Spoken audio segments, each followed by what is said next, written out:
share the benefits of mindful eating is Brenda Fickery, a registered dietitian and certified exercise physiologist. Welcome, Brenda. Thank you for having me. Thank you for bringing lunch. That was very nice of you. Of course, of course. So we're talking about the term mindful eating. What does that mean to you?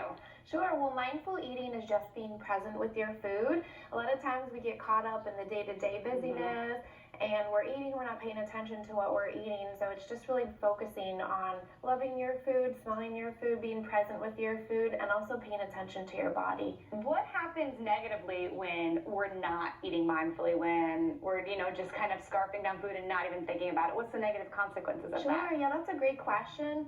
Most times we can overeat and we don't even realize. Yep.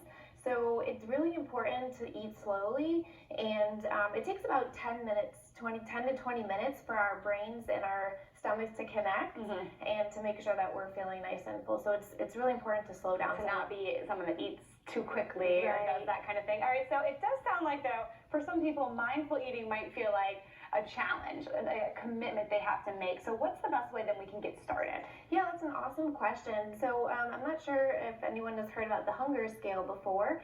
It's a scale from 1 to 10.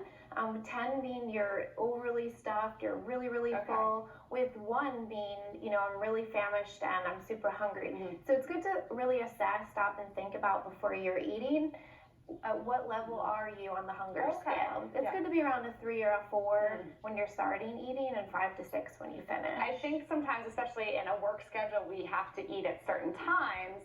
So I think that's a good way to assess. Do I need to eat the same amount of lunch I would eat if I was hungry or not, right? Exactly, yeah. Just think 1 step ahead. Be mindful in your day. Are you getting hungry? Should you have a snack? You don't want to roll into your meal overly starving. It'll lead to overeating. Yes, I like to say that snacks are a bridge between meals, so they just have to get you to the next meal and not overfill you. You guys can write that one down. But a lot of us are really busy, so what tips could we have for us or our whole family to implement mindful eating in our home? Well, that's a great question too. It's really good to start and assess your own family's life and your life and what that looks like for you and what areas that you can get started on. Maybe talk to your family and have a scheduled dinner time. You want to sit down, be present with your food, the people you love, smell, love, eat, taste all your food. Okay, so when we're starting with mindful eating, I know right now we have this beautiful plate. We've got, I think this is lasagna, this is some salad. Would we start eating sort of one thing over the other to be more mindful? Would we talk about it? Would we think about the textures? What would we do?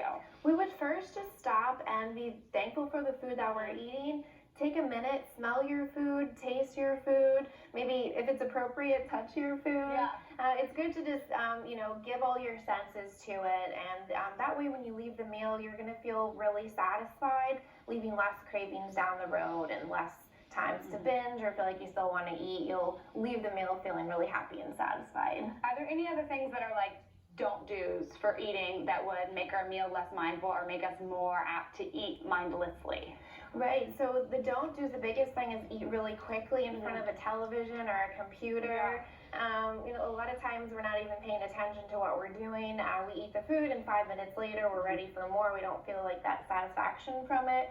So it's really good to just turn off the computers, pay attention to your food, don't eat in the car. Don't go look at our office at lunchtime because everybody is probably eating at their desk. We all do it. It's so hard to not do. We want to make sure that we pass that time for mindfulness.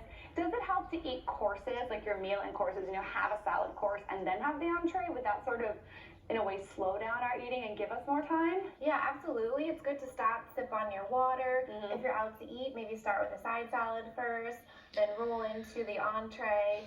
That way we're slowing down, we're eating, we're feeling more fuller, quicker, and we'll leave the meal most satisfied. So before the holiday time is a time for overindulgence, for treats. So how can we take this philosophy into those big meals and help us maybe not feel as stuffed, don't get to that 10 on that scale? Right. Remember the hunger scale. You want to be at the assess around a 3 or a 4 coming into the meal, and leaving the meal. Really pay attention to how you're feeling. Slow down eating and just enjoy every bite. Well, I'm going to enjoy this meal, and I hope you guys enjoy all of those meals at home. And if you're eating now, just mute the commercials and then eat, doing something more mindful. But come back to Blue.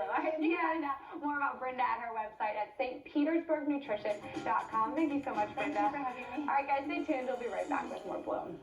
Open enrollment